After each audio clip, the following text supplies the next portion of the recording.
Algoritma. Kata yang paling sering kita dengar kalau lagi ngomongin dunia pemrograman. Tapi sepenting apa sih algoritma itu? Kok semua orang kayak ngomongin ya? Terutama anak-anak IT nih. Nah, jadi di video kali ini kita bakalan bahas apa itu algoritma, hubungannya sama pemrograman, manfaatnya, dan juga jenis-jenis algoritma kayak sorting sama searching. Jadi, siapin pikiranmu dan selamat datang di 1% lebih paham. Hampir semua aktivitas pemrograman itu tidak bisa lepas dari yang namanya algoritma.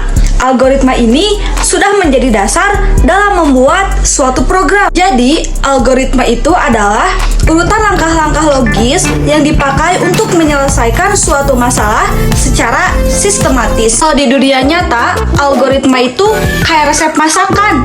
Ada langkah-langkah yang harus diikuti supaya hasilnya sesuai. Nah, kalau ada satu langkah saja yang tidak sesuai, hasilnya bisa melenceng kayak masak tanpa bumbu. Nah, pemrograman sendiri itu adalah proses menerjemahkan algoritma ke dalam bahasa yang dimengerti oleh komputer. Jadi, kalau algoritma itu adalah logikanya, maka pemrograman itu cara kita mengeksekusi logika itu lewat bahasa seperti Python, C++, Java, JavaScript, dan lain-lain. Hubungan antara algoritma dan pemrograman itu erat banget, kayak kamu sama doi. Ibaratnya gini, algoritma itu kayak otaknya dan pemrograman itu kayak tangan kita yang bekerja. Tanpa algoritma, kode kita itu kayak tumpukan instruksi yang acak-acakan. Tapi dengan algoritma yang baik, program jadi rapi, efisien, dan gampang diperbaiki jika terjadi kesalahan. Nah, kenapa sih kita butuh algoritma? Seperti yang sudah tadi dijelaskan di awal, bahwa algoritma itu adalah sebuah fondasi dalam program. Tanpa algoritma, program bakal berantakan, kayak jalan tanpa rambu. Jadi, algoritma banyak manfaatnya kan? Nah, yang pertama, algoritma ngebantu kita nyelesain masalah yang rumit, kayak perhitungan tingkat tinggi. Jadi, otak gak ngebul sendirian deh.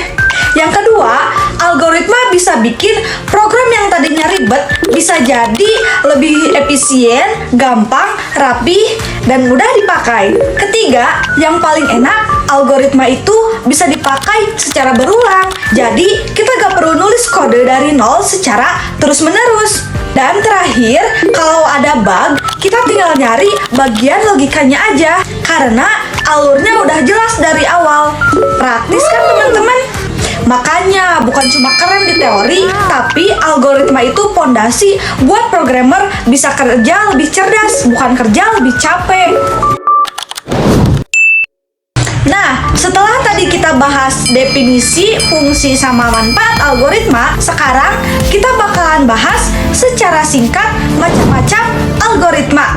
Yang pertama, ada algoritma searching, dan yang kedua, ada algoritma sorting. Algoritma searching bisa dilakukan dengan dua cara. Yang pertama ada yang disebut binary search dan sequential search. Lalu untuk sorting itu terbagi ke dalam 5 jenis. Yang pertama ada bubble sort, yang kedua ada selection sort, yang ketiga ada insertion sort, yang keempat ada quick sorts, dan yang kelima ada exchange sorts. Nah, itu tadi pembahasan mengenai konsep dasar algoritma dan pemrograman. Singkatnya, algoritma itu kayak fondasi dari semua hal di dunia coding.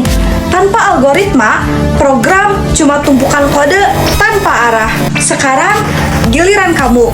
Coba scan QR code yang ada di layar atau klik link di caption buat ikutan mini quiz algoritma.